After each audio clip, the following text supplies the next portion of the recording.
La gauche qui s'incline donc à nouveau, PS, Europe Écologie, LFI n'ont pas réussi pendant l'entre-deux tours à séduire de nouveaux électeurs. Aucune progression du score. Bonsoir Éléonore. Bonsoir. Nous allons revenir avec vous sur ce scrutin régional en Ile-de-France pour justement cette liste de gauche et les quelques sièges finalement obtenus. En effet, tout de même 53 sièges, Wilfried, pour l'Union de la gauche. Voilà la récompense pour cette deuxième place obtenue lors du second tour des élections régionales en Ile-de-France. La liste Le Rassemblement pour l'écologie et la solidarité, menée par Julien Bayou, secrétaire national d'Europe Écologie Les Verts, n'a pas réussi à détrôner la présidente sortante de la région, Valérie Pécresse. Le score est néanmoins honorable, 33,68% contre 45,92% pour la liste Île-de-France rassemblée. Pour rappel, à l'issue du premier tour, la liste indépendante de Julien Bayou s'était classée 3e sur 6 listes pour se maintenir au second tour, devant celle d'Audrey Pulvar, Parti socialiste 5e, et celle de Clémentine Autain, La France insoumise 6e.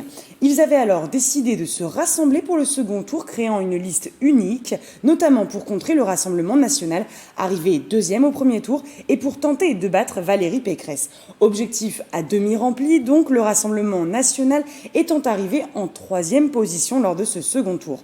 Au soir des résultats, Julien Bayou était tout de même satisfait de ce score.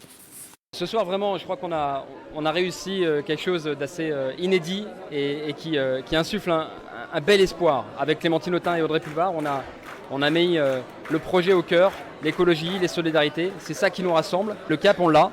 Ce soir, ça n'a pas suffi, bien sûr. Valérie Pécresse l'emporte avec des sales méthodes, des anathèmes, des insultes, des injures, des fake news, des montages.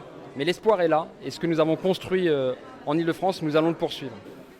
Et avec la déclaration de Julien Bayou, on l'entend, le climat sera électrique, l'ambiance sera électrique au sein du Conseil régional. On l'imagine bien. Pour Clémentine Autain, toutefois, élue dans le département de Seine-Saint-Denis, cette union était une aubaine pour ces élections. Objectif, faire front commun aux prochaines présidentielles.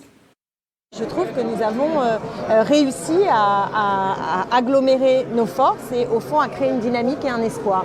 Donc c'est pour ça qu'il y a cette ambiance ici, c'est que je crois que chacune mesure que nous avons réussi quelque chose qui sans doute est un point d'appui pour l'avenir.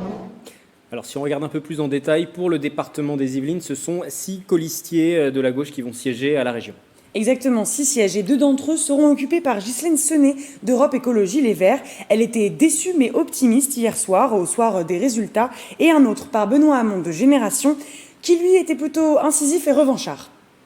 C'est un rendez-vous malheureusement manqué, mais d'un autre côté, il faut quand même se dire que la question écologique, la question de l'urgence écologique, manifestement confirme le fait que de plus en plus de personnes se rendent compte que c'est un vrai sujet et on a malgré tout consolidé en tout cas une base très très forte de personnes qui aujourd'hui mettent l'écologie au cœur de leurs préoccupations. Comme Mme Pécresse ne sera pas candidate au présidentiel parce qu'elle a fait un beaucoup plus mauvais score que M. Wauquiez et M. Bertrand, d'ailleurs je ne le souhaite pas à la droite ni à la République, mais pendant 6 ans, je pense que le Conseil régional de l'Île-de-France va regarder à la virgule près sa fidélité au principe républicain. Je peux vous dire qu'on ne va pas la lâcher, qu'on va lui montrer ce que c'est l'intensité démocratique.